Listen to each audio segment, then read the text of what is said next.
Assalamualaikum warahmatullahi wabarakatuh. Saya Nur Fitri Nasam, NDH 26, peserta Latsar CPNS UBT Puslatbang KDOD LAN Samarinda. Hari ini saya akan memaparkan sedikit tentang materi yang sudah kami dapatkan hari ini. Materi hari ini adalah World of Government yang dibawakan oleh Pak Muhammad Hari Rahmadi yang dilaksanakan secara daring. World of Government atau WOG adalah sebuah pendekatan penyelenggaraan pemerintahan yang menyatukan upaya-upaya kolaboratif pemerintahan dari keseluruhan sektor dalam ruang lingkup koordinasi yang lebih luas guna mencapai tujuan-tujuan pembangunan kebijakan, manajemen program, dan pelayanan publik. Oleh sebab itu, WOG ini juga biasa disebut sebagai interagency, yaitu pendekatan yang melibatkan sejumlah kelembagaan yang terkait dengan urusan-urusan yang relevan. Ada beberapa alasan mengapa WOG ini menjadi penting dan tumbuh sebagai pendekatan yang mendapatkan perhatian dari pemerintah. Yakni yang pertama, adanya dorongan eksternal. Dorongan eksternal ini meliputi dorongan publik dalam mewujudkan integrasi kebijakan, program pembangunan dan pelayanan agar tercipta penyelenggaraan pemerintahan yang lebih baik. Selain itu, ada juga faktor perkembangan teknologi informasi, situasi dan dinamika kebijakan yang lebih kompleks dan dapat mendorong pentingnya WOG dalam menyatukan institusi pemerintahan sebagai penyelenggara kebijakan dan layanan publik.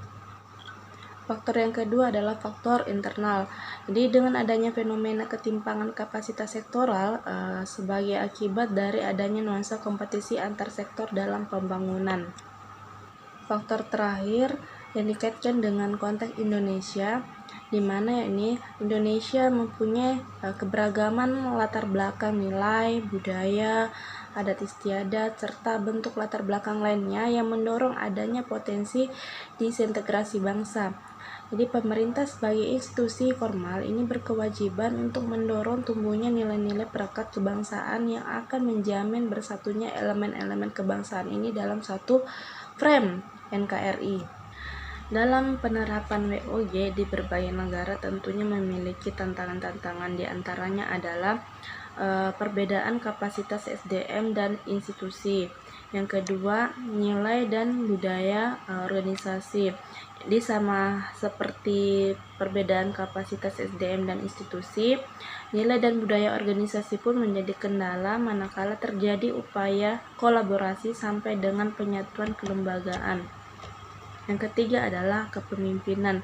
Kepemimpinan ini menjadi salah satu kunci penting dalam pelaksanaan WOG karena kepemimpinan ini dibutuhkan untuk mengakomodasi perubahan nilai dan budaya serta meramu SDM yang bersedia guna mencapai tujuan yang diharapkan. Praktek WOG dalam pelayanan publik ini terdiri dari beberapa jenis. Yang pertama, pelayanan yang bersifat administratif. Pelayanan ini menghasilkan berbagai produk dokumen resmi yang dibutuhkan warga atau masyarakat. Yang kedua, pelayanan jasa. Pelayanan ini menghasilkan bentuk jasa yang dibutuhkan warga masyarakat seperti pendidikan, kesehatan, ketenagakerjaan, dan lain-lain. Ketiga adalah pelayanan barang. Nah, pelayanan ini menghasilkan jenis barang yang dibutuhkan oleh masyarakat seperti jalan, rumahan, jaringan telepon, listrik, air bersih, dan lain sebagainya. Dan terakhir adalah pelayanan regulatif. Melalui pelayanan ini, penegakan hukuman dan peraturan perundang-undangan maupun kebijakan publik yang mengatur sendi-sendi kehidupan masyarakat. World of Government ini pertama kali dicetuskan oleh negara Inggris dan kemudian diikuti oleh negara-negara lainnya, termasuk Indonesia. Penerapan WOG di Indonesia ini sudah mengarah ke arah yang lebih baik, namun masih terdapat beberapa hal yang perlu diperbaiki. Di Universitas Borneo Tarakan sendiri, penerapan WOG ini sudah mulai dilakukan, seperti halnya pada laman portal website Universitas Borneo Tarakan.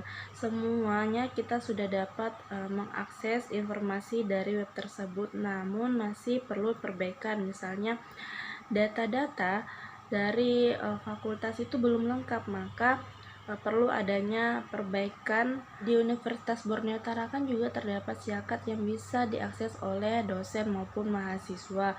Namun dalam syakat tersebut belum banyak isinya, jadi perlu diisi lagi. Misalnya di syakat tersebut dosen dapat mengupload materi atau bahan ajar yang terkait dengan mata kuliah yang diampu, dan mahasiswa dapat mengakses modul tersebut dari situ. Namun hal ini belum dilaksanakan, hanya beberapa dosen yang melaksanakan hal tersebut. Artinya belum semua dosen melaksanakan hal tersebut. Kemudian dari syakat tersebut dosen menginput nilai seluruh mahasiswa, jadi mahasiswa dapat melihat hasil belajar mereka selama 1 semester atau selama perkuliahan di syakat tersebut. Hal ini sudah mengarah ke GOW yang baik, namun masih perlu beberapa perbaikan. Demikian pemaparan singkat dari saya mengenai GOW, khususnya GOW yang ada di Universitas Borneo Tarakan. Terima kasih sudah menonton dan jangan lupa saksikan video saya yang lainnya. Assalamualaikum warahmatullahi wabarakatuh.